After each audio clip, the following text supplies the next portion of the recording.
காத்து வாக்குல 2 காதல் படத்துக்கு பிறகு அஜித்தோட 62வது படத்தை இயக்கிறதுக்கான வாய்ப்பை பெற்றார் நம்ம விக்னேஷ் சிவன். ஆனால் ஒரு வருடம் டைம் கொடுத்தும் அவரால் சரியாக கதை திரைக்கதை பண்ண முடியாதால அதிருப்தியான அஜித்தும் லைக்காவும் அவர் படத்தை வந்து தூக்கிட்டாங்க. இதனால் ரொம்பவே நொந்து போன விக்னேஷ் அவர்கள் பார்த்தீங்கன்னா ரொம்ப கஷ்டப்பட்டு அதிலிருந்து மீண்டு வந்து ஒரு வழியாக நம்ம லவ் டுடே பிரதீப் ரங்கநாதனை ஹீரோ வச்சு ஒரு படம் பண்ண போகிறதா அறிவித்தார். அந்த படத்தை உலகநாயகன் கமலஹாசனோட ராஜ்கமல் ஃபிலிம்ஸ் இன்டர்நேஷனல் தான் தயாரிக்க போகிறதா சொன்னாங்க. அனிருத்தும் அந்த படத்துக்கு மியூசிக் பண்ணுறா இருந்துச்சு. இது குறித்து பல கதை விவாதங்கள்லாம் போச்சு. ஆனால் இப்போது அதில் ஒரு மிகப்பெரிய திருப்புமுனை நிகழ்ந்திருக்கிறது. என்ன அப்படின்னா, இந்த படத்தை கமலோட ராஜ்கமல் ஃபிலிம்ஸ் இன்டர்நேஷனல் தயாரிக்கலை.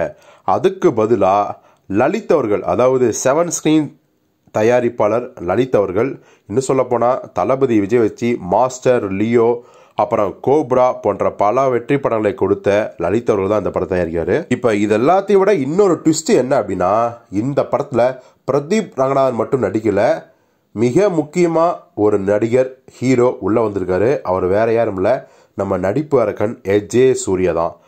அவரும் பிரதீப் ரங்கநாதனும் சேர்ந்து தான் இந்த படத்தை நடிக்க போகிறாங்க. ஸோ அப்படிப்பட்ட ஜாலியான ரொமான்டிக்கான கதை திரைக்கதை வசனத்தை எழுதியிருக்காரு நம்ம விக்னேஷ் சிவன். ஸோ இந்த படத்தோட ஷூட்டிங் விரைவில் தொடங்க போகிறாங்க. வழக்கம் போல் இந்த படத்துக்கு அனிருத் தான் மியூசிக். இந்த படத்தோட ஹீரோயின் யார், மற்ற டெக்னீஷியன்ஸ் யார் அப்படிங்கிற விவரத்தை அவங்க இன்னும் கொஞ்ச நாட்களில் அறிவிக்க போகிறாங்க. Love Today Pradeep Ranganathan, J Surya, Vignesh Shivan, இந்த புதிய கூட்டணி எப்படிப்பட்ட கூட்டணியாக இருக்கும் அப்படிங்கிறத உங்கள் எதிர்பார்ப்பு என்ன அப்படிங்கிறத கமெண்ட்ல சொல்லுங்கள்.